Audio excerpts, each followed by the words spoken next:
with the Honourable Parliamentary Secretary to the Minister of Crown Indigenous Relations. Madam Speaker, I will be splitting my time with the member and my good friend from Toronto, Danforth. It is an honor for me to join you in the House of Commons today virtually and speak on our government's commitments to support vulnerable Canadians, and I want to specifically focus on long-term care. Let me begin by acknowledging that I'm speaking to you from the traditional lands of many Indigenous peoples, most recently of the Mississaugas of the Credit First Nations. The second wave of the pandemic has caused a surge in COVID-19 cases. Today in Ontario, recorded a staggering 1,958 positive cases and 49 additional deaths. 29 of them were in long-term care homes. While personal sacrifices have been made to help flatten the curve, including canceling celebrations, postponing special milestones, and staying physically distant from our loved ones, we must continue to do our part to help each other every day. Every action which reduces the burden on our frontline workers and essential workers keeps Canadians safe, brings us closer to the end of this difficult chapter. With the arrival of two safe and effective COVID vaccines, we've seen the first signs of light. To date, our government has distributed over 1.1 million vaccines to provinces and territories, with millions more on the way.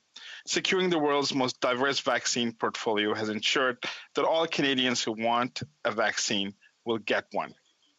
Madam Speaker, I want to take a moment to reflect on the Canadians who are presently fighting this virus. We all know of people who have become infected and have done everything in their power to bravely battle COVID-19. I think about my dear friend who's in hospital right now and his family.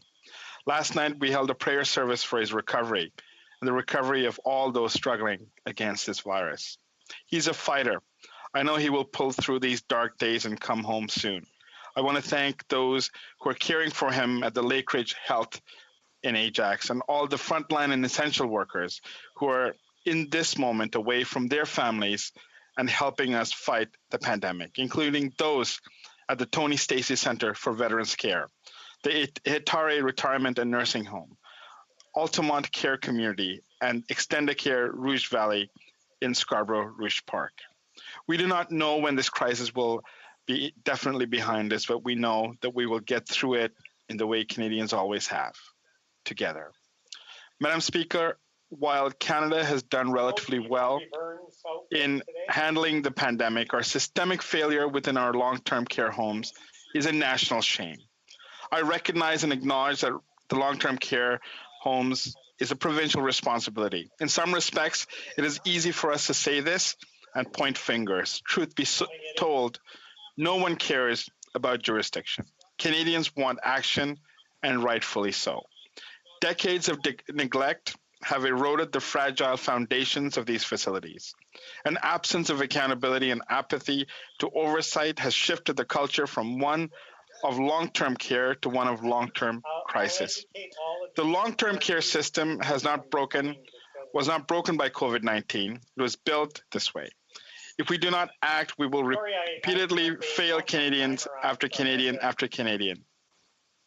Since last March, 3,376 people have died in long-term care homes, including 11 staff in Ontario alone. This includes 80 residents and 1 staff member in my riding of Scarborough Rouge Park, and I suspect there may be more. During the peak of the first wave, provincial governments requested logistical support from the Canadian Armed Forces, and I'd like to read some of the haunting findings of the Canadian Armed Forces personnel during their time in our long-term care facilities in Ontario. Upon arrival at the Altamont Care Home in Scarborough Rouge Park, Canadian Armed Forces personnel identified, and I quote, many of the residents had been bedbound for several weeks, with no evidence of residents being moved in wheelchair for parts of the day, repositioned in their beds, or washed properly.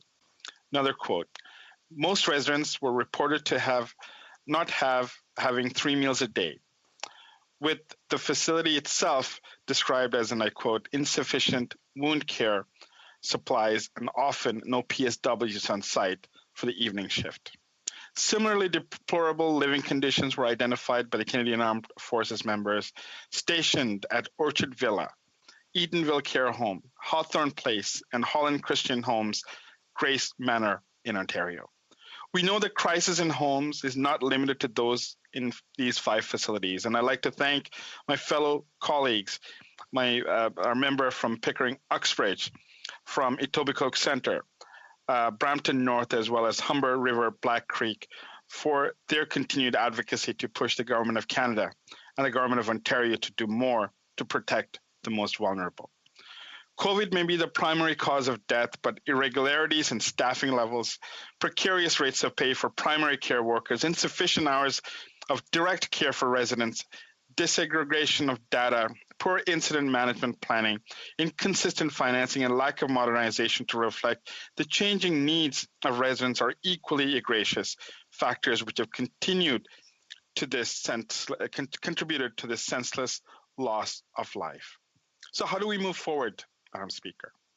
Erecting iron rings or permanently placing military personnel in these facilities is not a long-term solution to the crisis of care. But the short term, we must do everything in our powers to protect Canada's most vulnerable.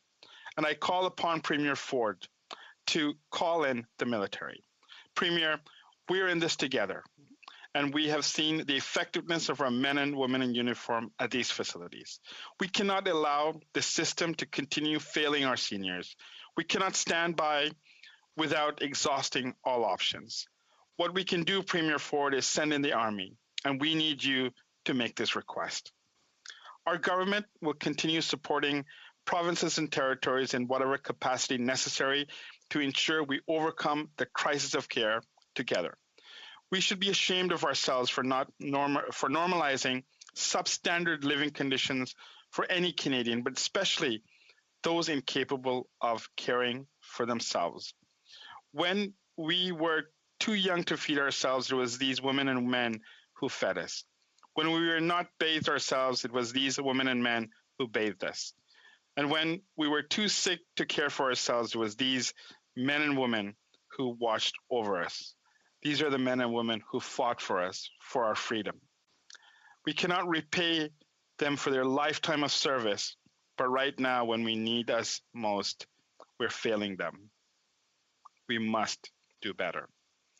In November, I joined advocates from Canadians for National Long-Term Care Standards on Parliament Hill for a special tribute to those thousands who have died due to COVID-19 outbreaks in long-term care. Families and friends laid thousands of pairs of shoes out on the front lawn to honor the memory of their loved ones. And as the shoes stood silently, the air was filled with unmistakable sense of heartbreak, anger, grief, and tremendous loss.